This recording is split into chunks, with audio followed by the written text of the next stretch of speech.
Ngayon, ano ba yung holiday pay? Tulad kasi nung na-experience ko sa una kong company, kunyari, nag-New Year. Kasi walang pasok ngayon, no? Walang pasok pero nagbayad binayaran pa nila ulit ako para dun sa holiday na yun. Ayun ay policy lang naman ng kumpanya namin. Kaya may holiday pay. Kayo nang bahala maglagay dito kung magkano yung base sa policy ng kumpanya nyo kung magkano yung holiday pay mo.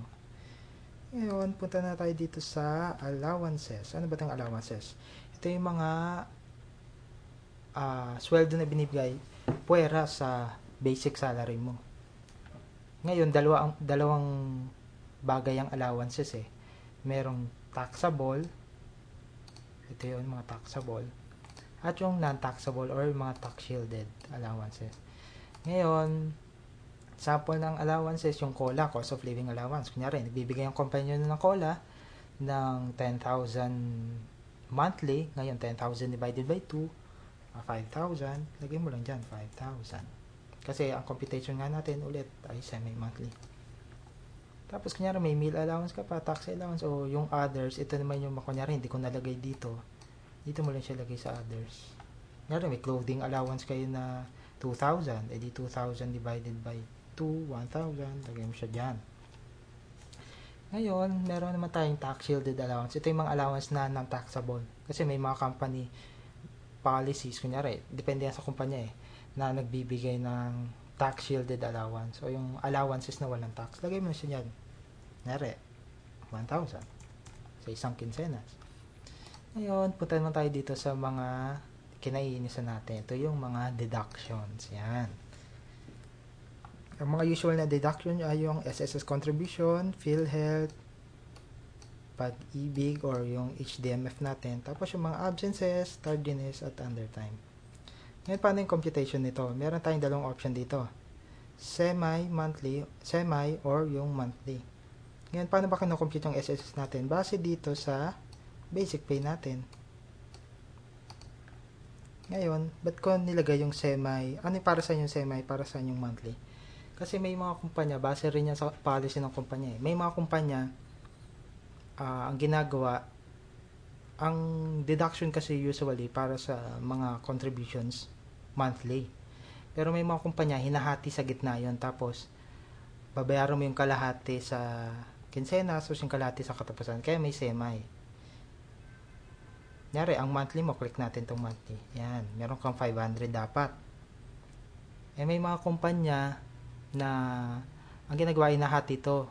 Yung SSS mo hatiin, PhilHealth mo hatiin, Pag-ibig mo hatiin. Tapos yung kalahati babayaran mo sa kinsenas, kalahati babayaran mo sa katapusan. Kaya may semi. Click mo yung semi.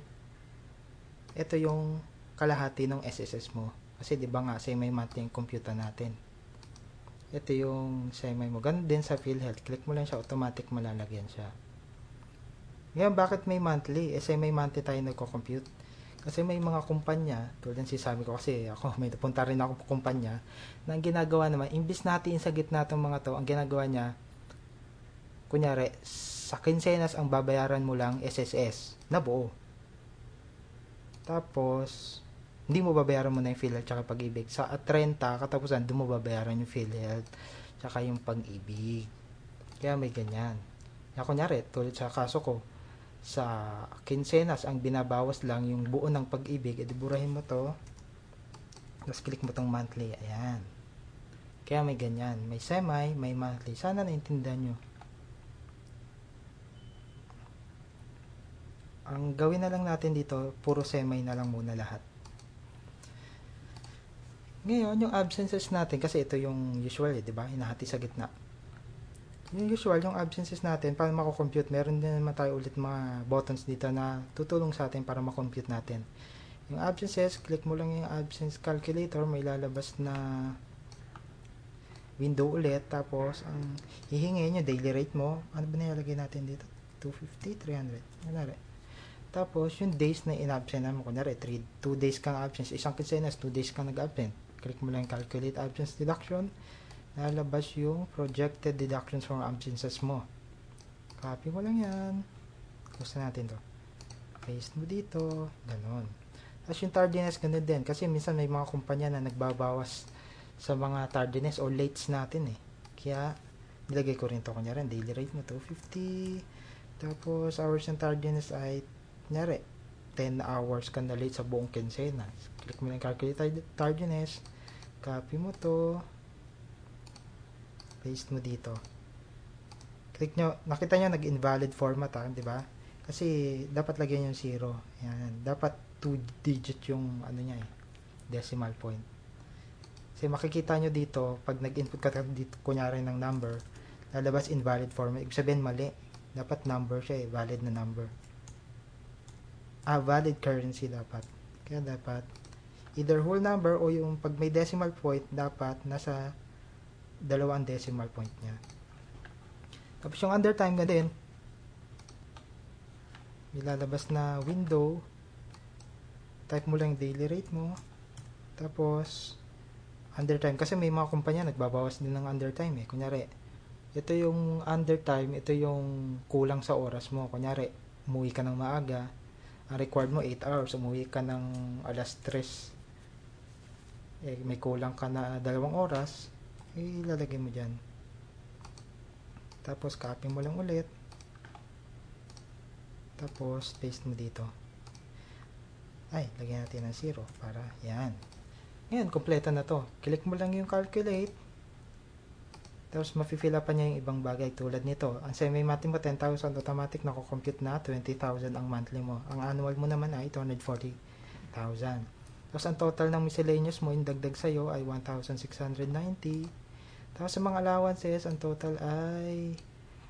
total dito sa semi-monthly na taxable ay 6,000. Semi-monthly ng taxable 1,000 naman. Ito yun, semi-monthly. Tapos sa mga lahat-lahat ng deductions mo, ang total ay 1,450. Teka. Naback ko. Ulit. Lagyan natin ulit tong semi-monthly. Tapos, calculate.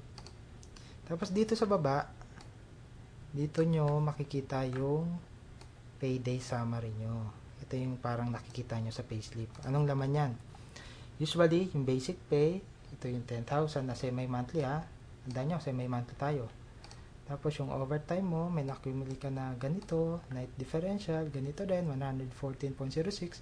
Holiday pay, wala. Allowances, 6,000 na taxable. Ang subtotal mo, ay meron kang 70,690. Ngayon, andito naman sa sunod na column, itong mga deductions mo. Ang SSS mo at Pag-ibig at PhilHealth deduction ay nag-amount sa 575. Ito yun. SSS, PhilHealth, Pag-ibig. Yan. Pag pinag-plus-plus mo yan, ang lalabas ay 575. Ngayon, yung absences mo naman, tardiness, under time na deduction ay umabot sa 875 or ito yun. Pag pinag-plus-plus mo to, ito, 875. Ngayon, ang withholding tax mo ay 3,602.83. Ang total mo ng mga deductions ay 5,052.83. Tapos, huwag natin kalimutan yung allowances mo na ng taxable. Kaya lahat-lahat, ang net pay mo ay ito, 13,637.17. Ganyan lang kadali ang pagko-compute. Ngayon, lahat ng mga formulas na ginamit dito ay kinuha namin sa official websites ng mga agencies na nire-reference natin. Kunyari, yung computation sa withholding tax, kinuha natin sa official website ng BIR. Yung naman, contributions ng SSS, kinuha natin sa SSS official website, pati yung PhilHealth, Pag-ibig, etc. Ngayon, ganyan lang kadali yung pagko-compute. Ngayon, kung gusto nyo ulitin, click nyo na itong clear at makiklear yan. Hindi yan tanggal. Yan, delete nyo lang yan. Tapos makiklear nya, calculate lang kayo. Yan.